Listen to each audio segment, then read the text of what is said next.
নমস্কার বন্ধুরা, মৈত্রী রান্নাঘরে আপনাদের স্বাগত। তো আজকে আরেকটা রেসিপি নিয়ে চলে এসেছি। তো রেসিপিটা অনেকেরই জানা, তো আমি আমার চ্যানেলে শেয়ার করিনি, তাই আজকে শেয়ার করছি। তো আমি কিভাবে বানাই সেটাই দেখতে থাকুন। আজকে আমি আপনাদের বানিয়ে দেখাবো ডিম আলু দিয়ে ঝোল। তো কিভাবে বানাই সেটা দেখতে থাকুন। তো মশলা কি কি নিয়েছি, এখানে নিয়েছি শুকনো লঙ্কা, আদা একটু নিয়েছি, আমি আমার পরিমাণ মতো নিয়ে নিয়েছি, আর রসুন নিয়েছি পরিমাণ মতো, ছকোয়া মতো, আর আদা এই যে 3 টুকরো নিয়েছি এইভাবে, জিরে 1/2 টেবিল চামচ নিয়েছি, এখানে কাঁচা লঙ্কা 3টে নিয়েছি, চেরা নিয়েছি, তো এখানে পেঁয়াজ একটা বড় সাইজের কেটে নিয়েছি, আর এখানে নিয়েছি হলুদের গুঁড়ো, লবণ, আর এই যে গোটা গরম মশলা 1 টুকরো নিয়েছি, দারুচিনি, আর 2টো ছোটো এলাচ, আর লবঙ্গ দুটো। আর সর্ষের তেলে আমি রান্নাটা করব। এই যে সর্ষের তেলেই আমি রান্নাটা করব। প্রথমে কড়াই বসিয়ে দিয়েছি, কড়াইতে আঁচ জ্বালিয়ে দিলাম। এবার কড়াইতে পরিমাণ মতো জল দিয়ে দেব। এবার পরিমাণ মতো আমি জল দিয়ে দিলাম, দিয়ে আলুটাকে সেদ্ধ করে নেব। প্রথমে ডিমটাকে সেদ্ধ করে নিই, তারপর পরে আলুটাকে আলাদা করে সেদ্ধ করব। জলের মধ্যে আমি ডিমগুলো দিয়ে দিচ্ছি। আরও একটু জল লাগবে, যেন ডিমের ওপরে ওপরে জলটা থাকে।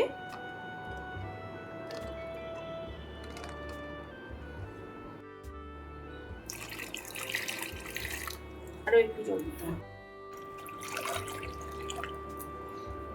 এতটাই পরিমাণ জল দিলাম। এবার আমি পরিমাণ মতো লবণ দিয়ে দেব। আর কি দেব বলুন তো,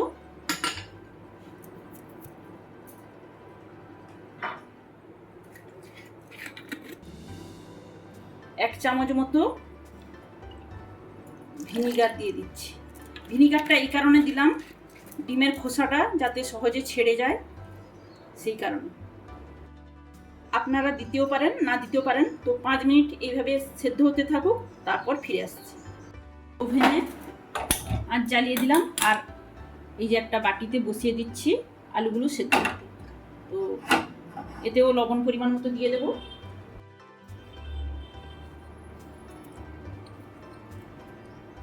কি করব বলুন তো, মশলা বাটবো। তো শুধু কাঁচা লঙ্কাটা বাদ থাকবে, আর সমস্ত কিছু আমি বেটে নেব। জিরে, রসুন, আদা, শুকনো লঙ্কা আর পেঁয়াজ, এটা আমি শিলনোড়াতে বেটে নেব। আর একটা মিডিয়াম সাইজের টমেটো নিয়েছি, এটা আমি গ্রেট করে নেব। পেঁয়াজটা আলাদা বেটে নিয়েছি, এদিকে টমেটোটা পিউরি করে নিয়েছি, আর এখানে আদা, জিরে, শুকনো লঙ্কা আর রসুনটাকে আলাদা বেটে নিয়েছি। এদিকে 5 মিনিট হয়ে গেছে, আঁচটাকে অফ করে দেব। ডিমগুলো এবার আমি তুলে নেব জল থেকে, গরম জল থেকে একটা ঠান্ডা জলের পাত্রে তুলে নেব। ডিমটাকে একটু ঠান্ডা জলের পাত্রে এইভাবে নিয়ে নিলাম, তো একটু ঠান্ডা হোক। এদিকে আলুটাও সেদ্ধ হয়ে গেছে, আঁচটা বন্ধ করে দেব। ডিমের খোসাগুলো ছাড়িয়ে নিলাম। এবার কড়াই গরম হয়ে গেছে, ডিমগুলো আগে ভেজে নেব। কড়াইতে আঁচ তো জ্বালিয়ে দিয়েছি, কড়াইয়ের মধ্যে তেল পরিমাণ মতো দিয়ে দিচ্ছি।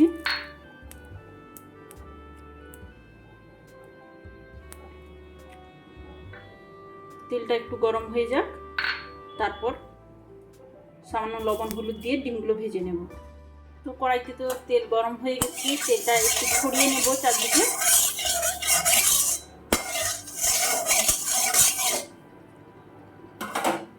তেলের মধ্যে সামান্য হলুদ দিয়ে দিলাম, আর লবণ দিয়ে দিলাম।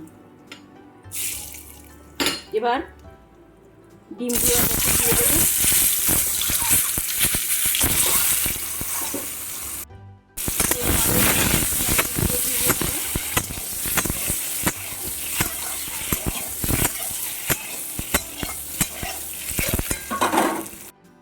তো 6 পিস দিয়েছিলাম, আমাদের বাড়িতে 4 জন। আমার ছেলে এমনি সেদ্ধ ডিম খেতে ভালোবাসে, ওই জন্য একটা ডিম সেদ্ধ ডিম রেখে দিলাম। ও খাবে বললে ওকে দিয়ে দিলাম সেদ্ধ ডিমটা। তো আমি 5 পিসই রান্না করছি। ডিমগুলো ভাজা হয়ে গেছে, ডিমগুলো এবার তুলে নেব। ওই তেলের মধ্যে আর একটু পরিমাণ তেল দিয়ে দেব। তো তেলটা একটু গরম হয়ে যাক। তেলটা গরম হয়ে গেছে, তেলের মধ্যে এই যে এলাচ, লবঙ্গ, দারুচিনি তো এলাচটাকে একটু ফাটিয়ে দিয়েছি, তো একটু ভাজা হয়ে যাক।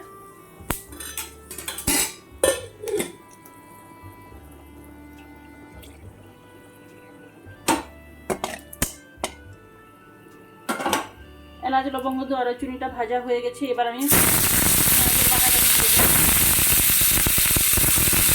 একটু নাড়িয়ে চাড়িয়ে পেঁয়াজটা ভেজে নেবো কিছুক্ষণ লাল লাল করে।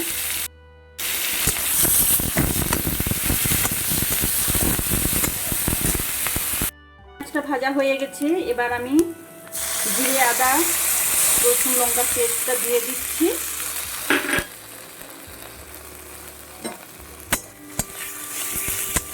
তো মিডিয়াম আছে, আমি একটু মশলাটাকে ভেজে নেব।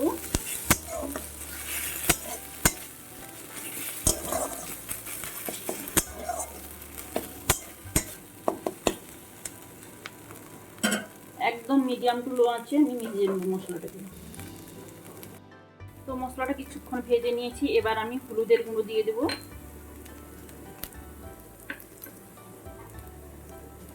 এবার সামান্য আমি জল দেব।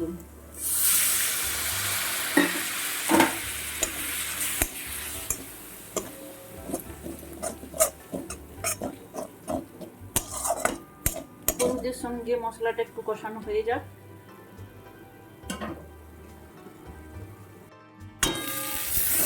তো সমস্ত মশলাটা ভাজা ভাজা হয়ে গেছে। এবার আমি টমেটো পিউরিটা দিয়ে দিই।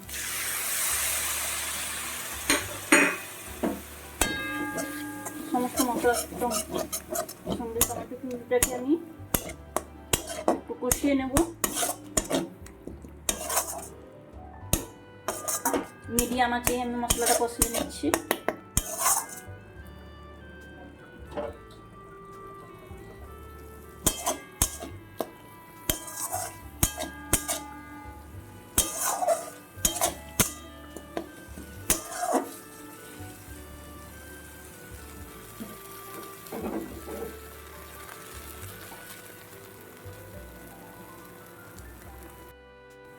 আর এই সময় আমি চেরা কাঁচা লঙ্কাগুলো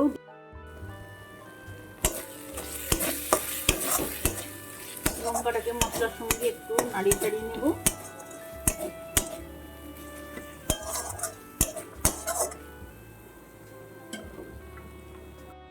মশলা থেকে তেল ছেড়ে গেছে, তো খুবই সামান্য তেল মশলায় আমি রান্না করছি। তো এবার আমি সেদ্ধ করে রাখা আলুগুলো এর মধ্যে দিয়ে দিলাম। আলুগুলো মশলার সঙ্গে একটু নাড়িয়ে চাড়িয়ে নেব।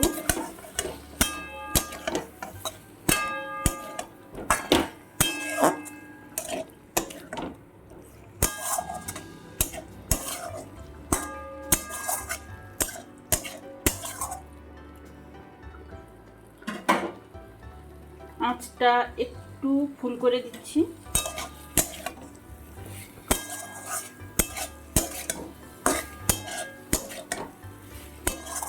আলুগুলো এইভাবে কিছুক্ষণ আমি নাড়িয়ে চাড়িয়ে নেব।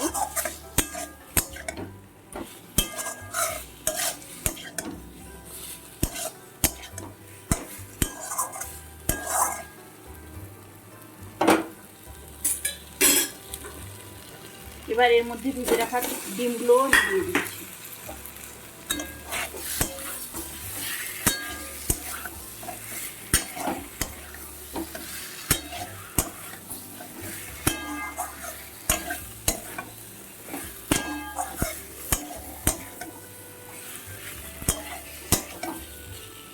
এতে আমি ঝোলের পরিমাপে লবণটা দিয়ে দেবো। এই সময় ঝোলের পরিমাপে লবণটা দিয়ে দিলাম। আর আমি ঝোলের পরিমাপে জল দিয়ে দেব।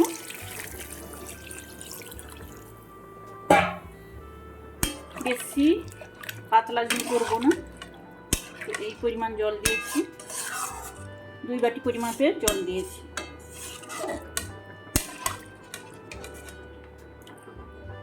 তো ঝোলটা ফুটতে থাকুক, আঁচটা ফুল আছে।